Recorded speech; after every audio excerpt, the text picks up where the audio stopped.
This is Tango, my adventure name. My real name is Thomas Fu, from Kuala Lumpur, Malaysia. This is one of the Trans-Siberian expedition organized by company 4x4 World Explorer. This Trans-Siberian expedition has been my dream for the past 20 years really. First time I went to England, I stopped by Tashkent and then flew to Moscow, to London, and I looked out the window and I saw Siberia was all white and green. Now I'm here. It's taken 5 years to plan. The last time I came to Russia was in 2009, and Siberia has always fascinated me. And it has been a long, grueling event.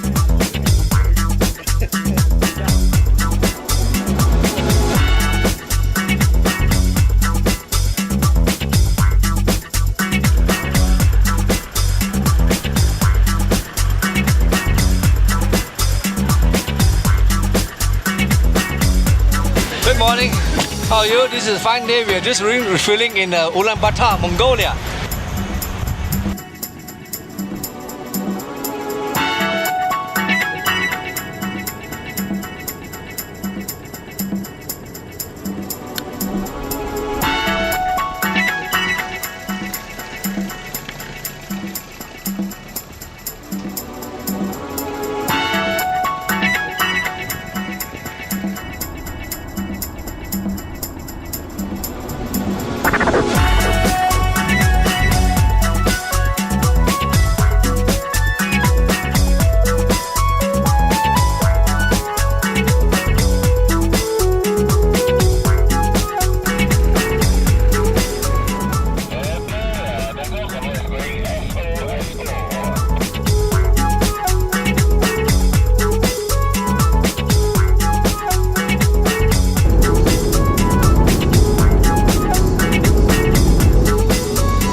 Are you there, Tango?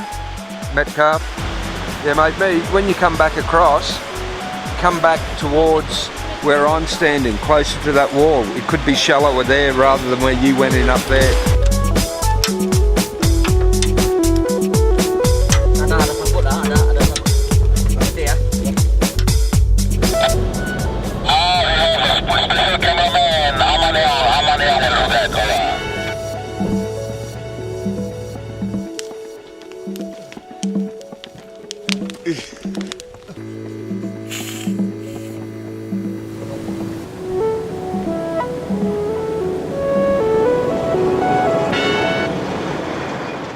Well, I've got good news. Kitchen set up, all packed up, and my patients, all 5 of them are brilliant. So we're going to have a lovely wet day, and I wish you all the best.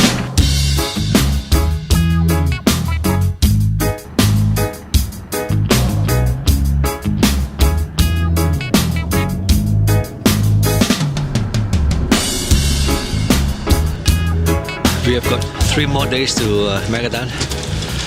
We are on the Kolyma Highway, Road of Bones, and we are about 600 kilometers.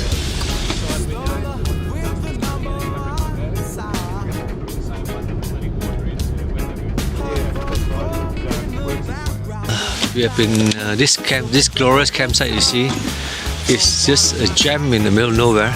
We have traveled yesterday about 500 kilometers on road construction, and it was all black lava soil, and this is probably the only piece of dry area left because it was raining all day last night. In Siberia, water is really scarce. In fact, it's easier to buy fuel than water.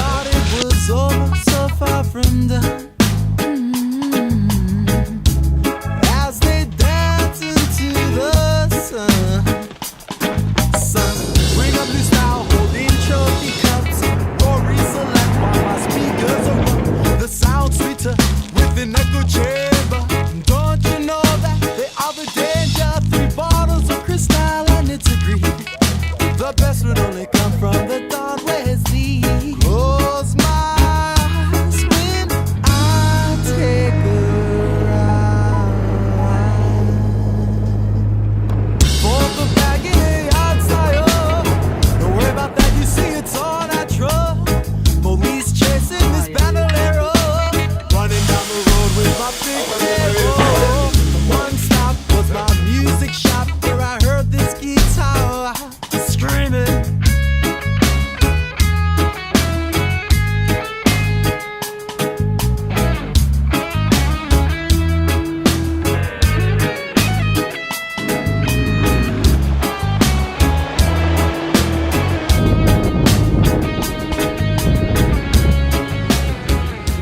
the heating central station of this town exploded.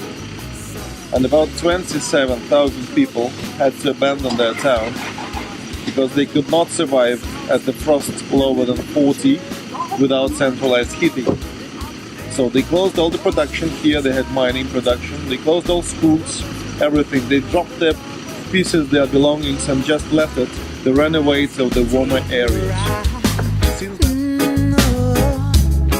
Take a ride, everybody take a ride. Take a ride, everybody take a ride.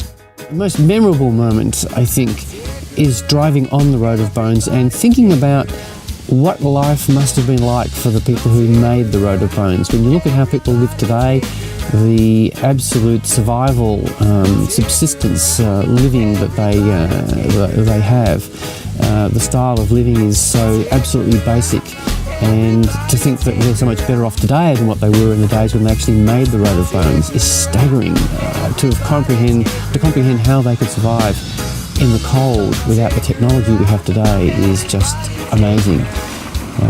The most stunning things I've seen, I think, again are on the Road of Bones, where we saw mile after mile after mile, hundreds of miles and kilometres of beautiful birch forests and fir trees and stunning mountains and rivers rushing past over beautiful rocks with massive slopes of shale and other rocks that just are really incredible.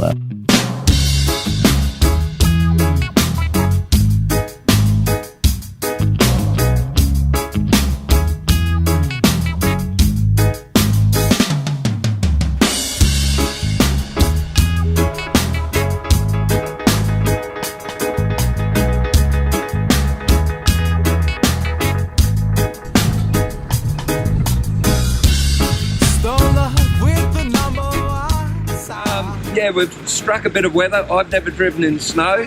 You guys down in Victoria have, but it's all new. The roads are very greasy and icy. They've already had a couple go around in circles, so the theory is going to be dark soon. We're all going to pull up camp, wait it out. The weather forecast is going to be a bit better for tomorrow, we hope, and we'll see what happens. But this little black duck ain't putting up a tent in this weather in case it gets worse. They will go and see. It's a village with the population about 2,000 people, quite big one. They should probably have some club.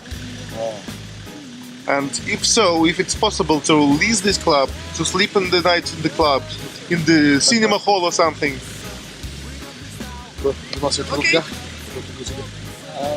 Or we go all together there. Yeah, we go all together. No, they go first. They go first and we slowly follow them. Вы не теперь вам не Careful, huh?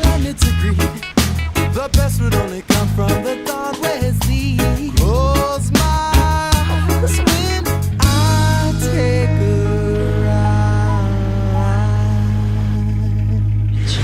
Somehow we just counting the hours to go through, and now we're still alive. We are still in one piece. This is Aldan Plateau, which is from 1,000 to 1,300 meters above sea level, and normally you cannot predict the weather in this plateau. So you see we have plenty of snow. Maybe in 2 hours when the sun will rise it will be all melted, but you never know, maybe it will start snowing again.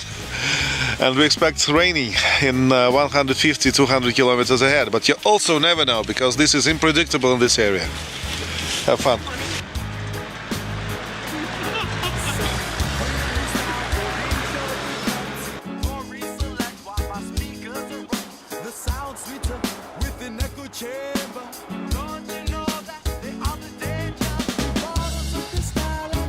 Oh. Sleeping bag was too small. couldn't get right inside it. Bit chilly. Breathing sub-zero air. Not good for the lungs. Oh, it's good to be up and warm again.